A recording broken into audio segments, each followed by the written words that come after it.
Hello there, my fellow men and women of science, my intellectual compadres. My name is...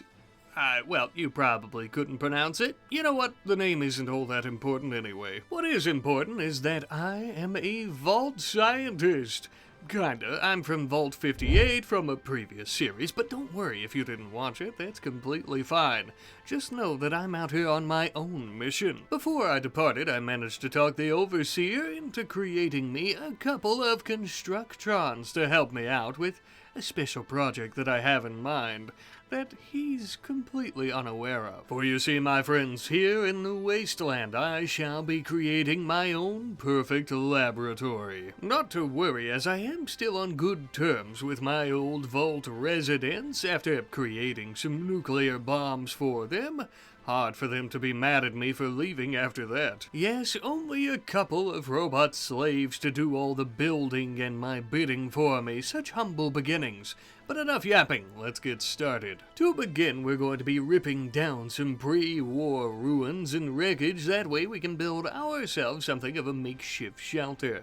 The wasteland is a cruel and horrible place, especially at nighttime, and I'm afraid that my Constructrons couldn't protect me if I were sleeping out in the open. And though yes, it must be said that this poor little dilapidated shack is hardly any better than sleeping out in the open, it is slightly better. And I'll take those odds, I suppose. Though it must be said that this isn't much of a laboratory. As I said earlier, humble beginnings, my friends, humble beginnings.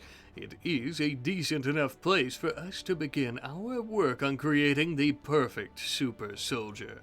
Yes, you heard me right. You'll see what I'm talking about later. For now, I must bid you good night. For I am rather tired, and there is much to be done. Perhaps one of the greatest things about having our Constructrons is that even while I sleep at night and get some much-needed shut-eye for my brain and for my body, they can go about deconstructing all of these ruins in the area, collecting resources for us. Resources like steel and also some stone blocks that are absolutely crucial to our expansion of the shabby, dilapidated shack, as well as our storage outside to put everything. Much of the old pre-war wreckage like vertibird parts and machinery and things like that would also yield a lot of steel and components that we could use to build ourselves a windmill and some rechargers for the Constructrons. Ideally, we end up having some type of nuclear fusion generating all of our power before too long, but baby steps, people, baby steps. Right now, we just need to ensure that the only two things that are constructing everything for us don't end up dying with their batteries depleted out in the wasteland for some scavengers to come and pick them apart. Speaking of which, that's exactly what we would start doing to some old cars and what have you, and we're actually gonna start using this scrap metal to build some furniture inside the laboratory. I grow weary of sleeping on the floor, even with my wrinkled, irradiated ghoul skin. I like to be a bit comfortable when I can. But now, with a decent bit of furniture at my disposal, I think it's time we start working on our proper laboratory. Or at least what we can for now, such as a large battery to store up power. That way, our growth vat will never run out of electricity. Now, with our vat built and in place, all we need is a specimen. I had considered maybe using the Constructrons to try to kidnap a raider or something, but we settled in the perfect area. For you see, there is a colony of super mutants just due west of here, and it wouldn't take long at all before our specimen would come to us. A great big green fellow going by the name of Meat. I suppose you'll do, but we won't know until we can manage to get you on the operating table, eh? That being said, that also means that we have to try not to kill you, which is going to be a problem, you large brutish beast, as you are attempting to kill us. Luckily, our Constructrons just so happen to have a few laser weapons at their disposal. The two of them would quickly close in on Meat here and start blasting at him. Once he had taken a little bit of damage, we would close in for a good old-fashioned beatdown. I think Meat here is going to be a great specimen for a super soldier, as he could take one hell of a beating as our Constructrons bunked him on the head several times with their large metallic arms.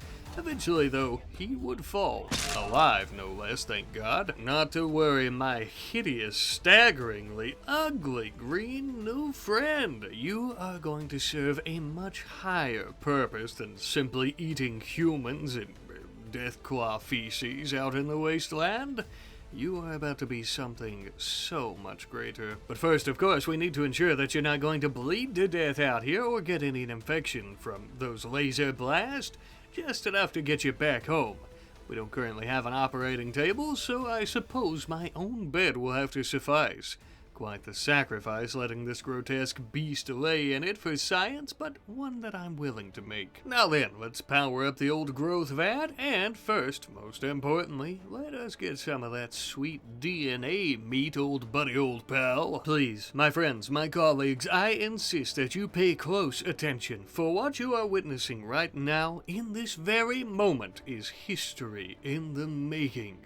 Some of the grandest achievements that science has to offer. You, my beautiful, disfigured embryo friend, are going to be the greatest soldier known not only to the wasteland, but to the world. And more than that, my very own creation. My child, perhaps even. Ah, meat, I had almost forgotten about you. Here, let's strip you of your armor, and then we'll take you outside and, we'll release you back to the wasteland. Yes, that's it. Go on, meat. Be free, my friend. Be free. Well, it doesn't get much freer than that, I suppose. Let your soul be free, assuming you have one. Listen, the wasteland isn't exactly a kind place, okay? And that is honestly a pretty merciful death, if I say so myself. Besides, the bog hounds have to eat, do they not? Ooh, some of the meat that Meat had in his pockets would also be perfect for growing my new child clone of, well, meat, of course. But this little bit of meat isn't going to continue fueling him forevermore. We need a proper food source. We created a teeny tiny little field next to our makeshift laboratory. That way we can go about growing some crops, not only for us to eat, but of course, as mentioned, for our little growing clone. Ah yes, Tatoes, the lifeblood of America. Or, you know, at least what's left of it, I suppose. The perfect fuel source for our little super soldier to be. But as our crops are growing, and as is our little clone super soldier that we're creating, we're also going to be deconstructing more ruins, collecting more resources. The reason for that, I must tell you that I would much rather prefer our operation not be so damn obvious and out in the open. I would prefer it be perhaps under a mountain. But perhaps I have become a little bit too accustomed to the vault city that I was living in. Nevertheless, though, still much safer under the cold, hard stone where we could keep our secrets forever. The biggest issue that we currently face with mining out a proper laboratory under a mountain is, well, we don't have any way of going about mining it. Of course, I could mine, but my skill isn't all that high. I'm much more of a researcher and scientist than a manual labor sort of fellow. So, I think we should go about gestating some new robots who specialize in this sort of thing. I love our constructrons, don't get me wrong, but they don't have any way to go about mining. So, we are actually going to begin working on some utilitrons who are perfect for what we need. Described as being built for labor and logistics, cheap, sturdy, and great for mining. I mean, I don't think it gets much more simple than that, eh? Although, even so, we do have to wait a couple of days before the machine fully assembles our new utilitron, so I guess we have plenty of time to kill. Most of this time would be pretty well spent collecting more resources, doing a bit of a construction, as well as harvesting our first big batch of potatoes to feed to our little bubblegum baby in his test tube. That way he can grow big and strong, just like we need him to. And with that, my friends, our first utilitron was finally ready for action and for deployment. Hello, hello, you little hard-headed rock-grinding machine, quite literally. Let's get to work, eh? Lucky enough for us, there was a pretty large mountain formation due south from our current whereabouts where we've settled in, and we immediately started digging out a decent-sized tunnel as well as what appears to be a decent-sized laboratory. Or at least what we plan on using as a laboratory, of course. This did take quite a while. As mentioned, we've only made the one utilitron so far, and he's great.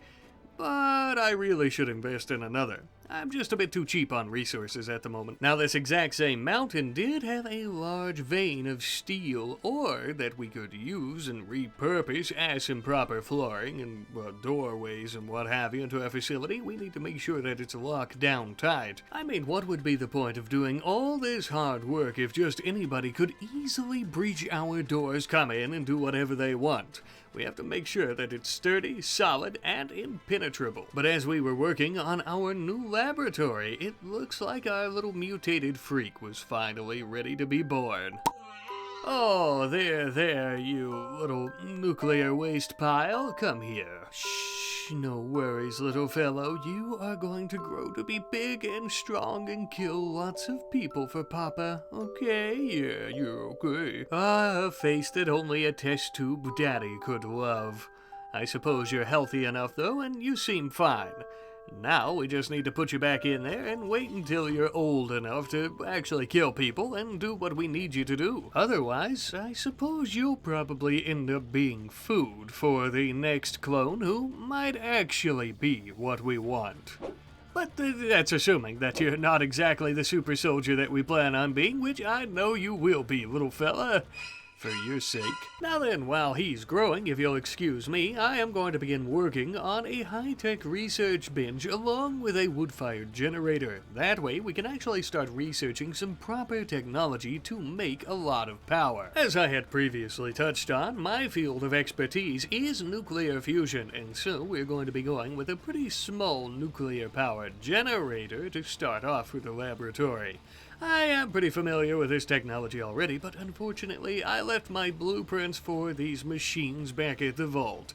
We kinda have to start from square one with some of this, because, as I'm sure you could guess, actually knowing how the machine works and generates power is completely different than knowing how to build it and knowing which screw goes where and not causing a nuclear meltdown on the inside of the base here. Yeah. Speaking of which, as I was looking into this technology, our constructrons were hard at work building up some proper storage facilities within our hallway. This, of course, is just temporary, but for now, it is the perfect place to store all of our things. And of course we were sure to take breaks from our research every now and then to ensure that Daddy's little monster was growing appropriately. However, everything was quickly interrupted when we got a raid.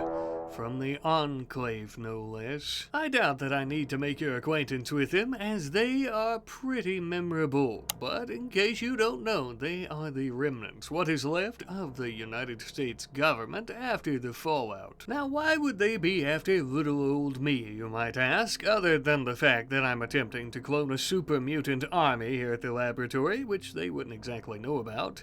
Well, I just so happen to be a fugitive from the Enclave because I used to be a Chinese soldier in the pre-war before becoming a ghoul. I had been imprisoned by the Enclave and they were attempting to force the knowledge out of me about nuclear weapons and what have you before I was saved by the previous vault overseer that I was staying at. It's a long story, so how about right now we just try to focus on not getting our shit pushed in by this trooper. He would somewhat approach the front of our laboratory, but seemingly not knowing we were hiding behind these rocks, we quickly finished the job. And that, my friends, is what I like to call blind f***ing luck. The next time the Enclave attack, we need to be more than ready, because they probably won't be turning their backs on us so easy. Ah, Mr. Trooper, my friend, lucky for you, just as meat before ye, you get to become something much larger.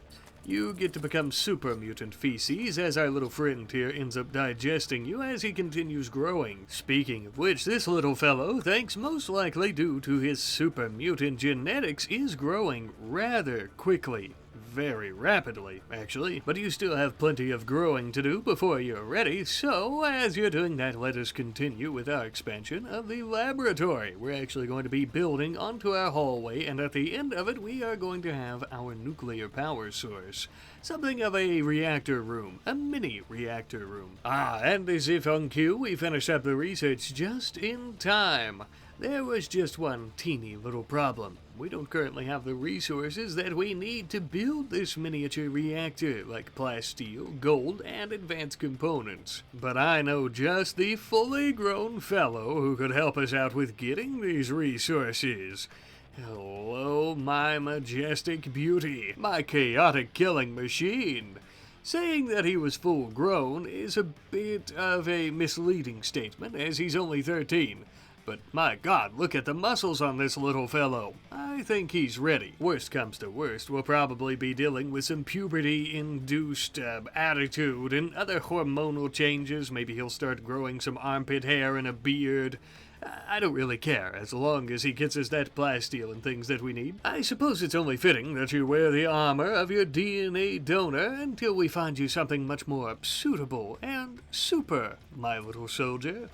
So much potential behind that leathered green skin. The next step in human evolution. A true indestructible killing machine. Especially once we actually get you some advanced armor, which isn't too far out of our reach, but there's so much more research and work to be done. Oh, I see you've named yourself Boy. Probably because that's what I've been calling you, because I didn't give you a name. I suppose now is as good a time as any. And since you like Boy, how about Super Meat Boy? Because you're a super soldier, your DNA is from the mutant known as Meat, and because you're my boy. Yeah, I think I like that. Super Meat Boy was curious as to what we should name this place, and to be honest with you, I don't actually have a name for what we're going to call ourselves, nor our laboratory. Maybe you fine folks in the audience could help me out with that in the comment section down below. I would be eternally grateful. Using the skin of the Enclave soldier, I quickly threw together a large backpack for Super Meat Boy to wear. The reason being, of course, we need those resources we talked about, and we need somewhere to carry them so that they're not out in the open for scavengers to see. Having a sentient, non-murderous super mutant wandering around the town is already going to draw a few eyes. Alrighty, my son. Head out there and get Papa everything on his list so I can make our big cancer-making generator, okay? You know, on second thought, maybe I should tag along, just in case the locals get spooked and you go on a murderous rampage. That wouldn't be good. Lucky for us, it's a good thing we still have some goodwill with the NCR due to our previous Vault Dweller ties. Otherwise, they would probably try to execute my new creation / son for public safety concern. But they didn't, and we exchanged a few caps for NCR dollars, as well as the materials that we needed. Now we can build our generator, and we even purchased some uranium. That way we can go about fueling it right away. Now, just in case you're playing along at home like I, building my laboratory here, when you build your nuclear reactor, even if it is a mini, don't forget to add in an adequate amount of coolers.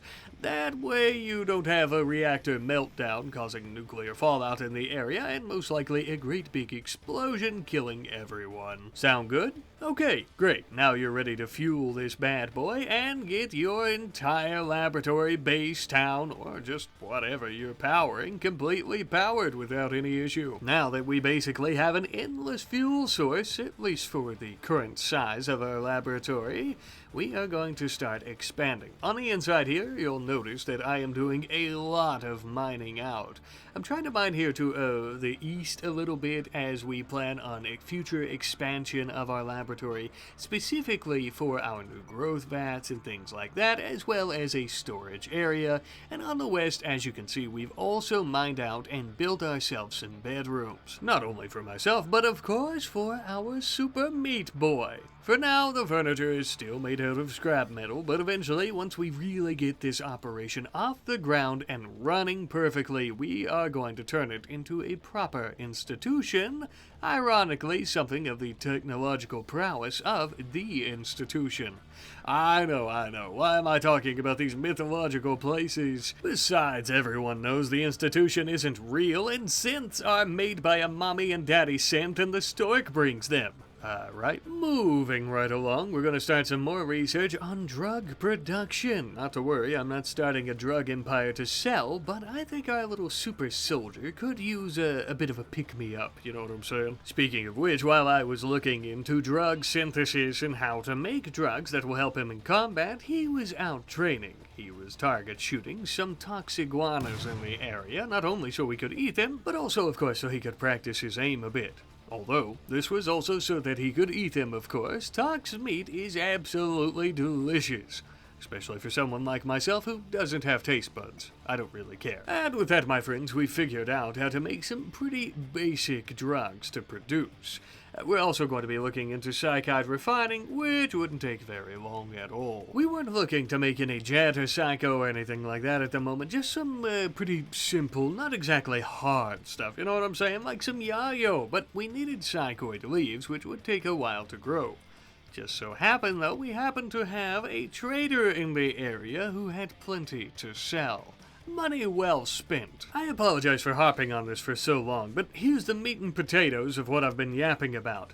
Hard drugs accompanied with the natural strength and resistance of super abilities of super mutants make Super Meat Boy into quite the formidable fighter, I must say. His impressive muscle mass already makes him very strong and very fast, but accompanied with the fact that the yayo makes him feel much less pain and also makes him faster, yeah. You get it. It'll be perfect for his first mission. But first, let's discuss the laboratory a bit, eh? Alright, so what we're going to do here, we have a lot of mining to do. I want to really get our lab off the ground. I want to get some great armor for Super Meat Boy. I want weapons. I want it all right in the palm of my hand. And to go about doing so, we need a lot of resources like steel. So I'm going to be making some basic circuitry, and we are going to start gestating another utilitron to help us out with our mining efforts, because Super Meat Boy and myself are absolutely dog shit at it. So we're going to be gestating another utilitron. We're going to do a lot of mining and resource collection, and then we are going to start working on a lot of stuff like armor, things like that for Super Meat Boy. We're also going to begin prepping for more growth vats, because this episode is going to be our first, of course, and it's going to be about cloning a super soldier, which is Super Meat Boy. But next episode, we're going to do an entire fucking army, baby. Or at least that's the plan. We've got our utilitron being gestated. It'll be a few days. About 2 days, actually, and then once that's done, we should be able to mine a lot faster, which will help us out quite a bit. We need plenty of steel, we need components, we need everything and anything. Touching on that a bit more, mining out all this steel here is also going to be a great resource that we'll be using for advanced weapons and armor for our clone army of super soldiers too. Finally, our second utilitron would be finished gestating and assembled, and he immediately went to work with us mining out all of this steel. Not only did we plan on using it for the previously discussed things, but we spent most of it on more growth vats in preparation. I'm gonna level with you though, I don't know if we exactly have enough power to power all of these growth vats, and I definitely know that we don't have near enough food, so we still have a lot of work to do before we have any dreams of going about cloning a proper army of these super soldiers. In due time, though, my friends, in due time. For now, though, it's almost time for us to send Super Meat Boy out on his first maiden voyage, his first mission. And so, before we do that, we're going to be making him a little bit of armor as well as a new weapon just in case. Given my unique professional background, I thought a nice Chinese remnant helmet would be fitting for the beginning here to start out, as well as some pulse grenades, as most folks out in the wasteland, or at least a decent bit of them, tend to have their very own robots and mechanoids and or synths.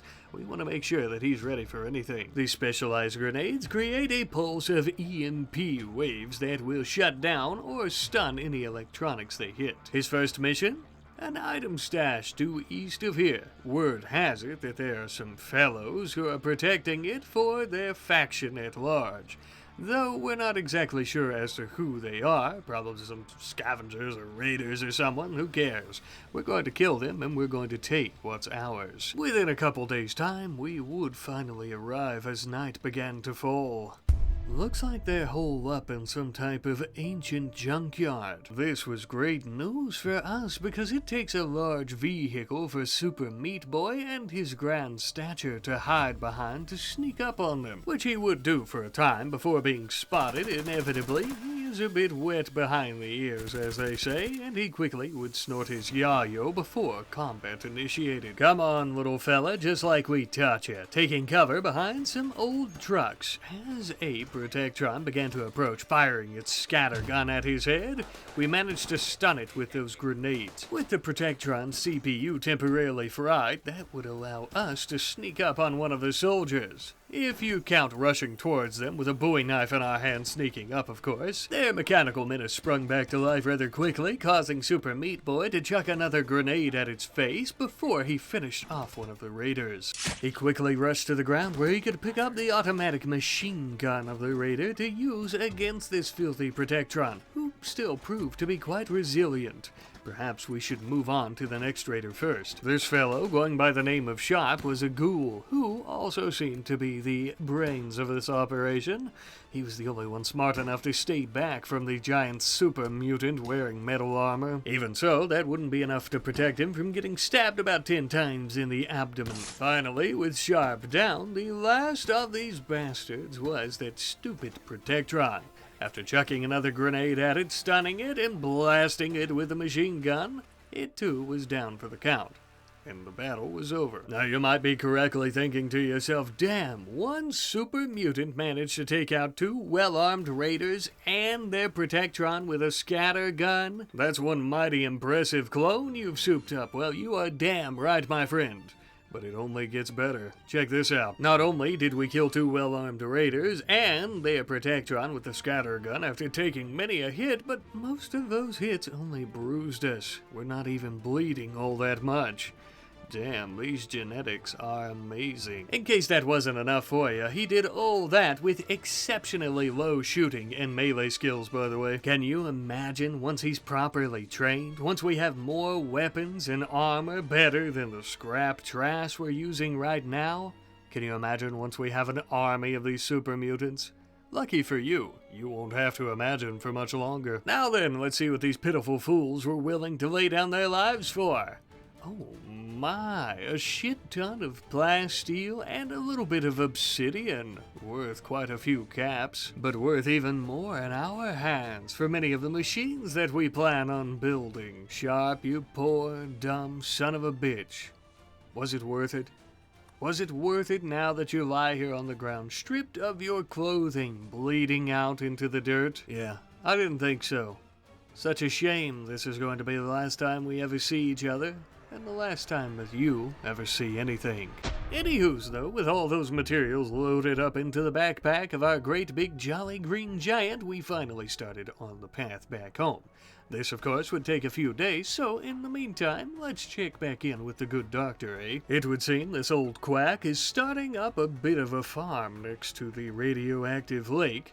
Probably for the best. We're gonna need a lot of food, as we previously discussed, to feed all of our little clone babies that we plan on growing in the, well, growth vats, as well as some psychoid leaves if we plan on making more yayo and possibly even harder drugs for combat situations. Speaking of which, the long-awaited return of Super Meat Boy. Oh, my child, please, please, I insist, show me what you've brought back from your adventure. All this plasteel that he brought back with him would be perfect for some more advanced armor right off the rip.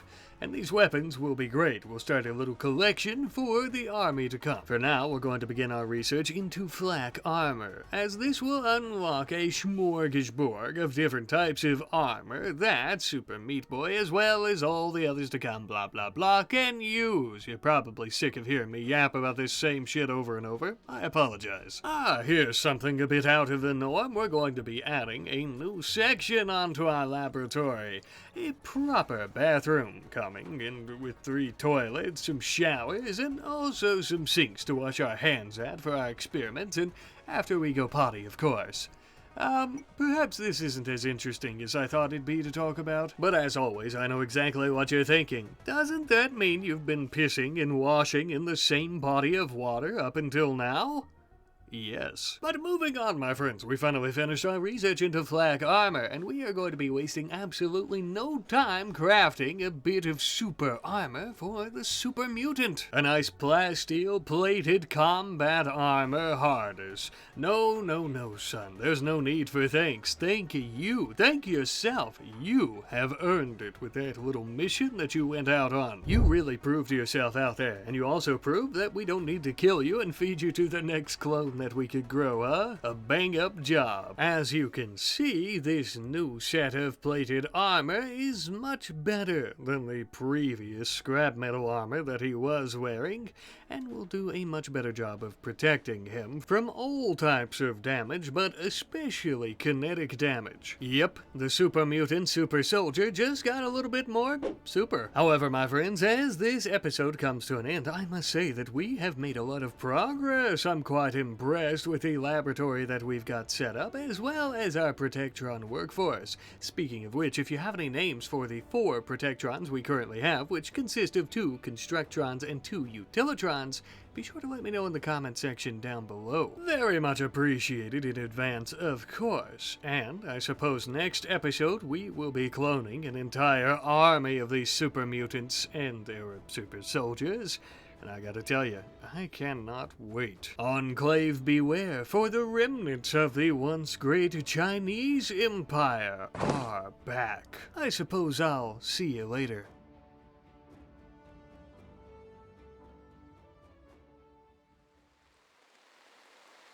Protect and serve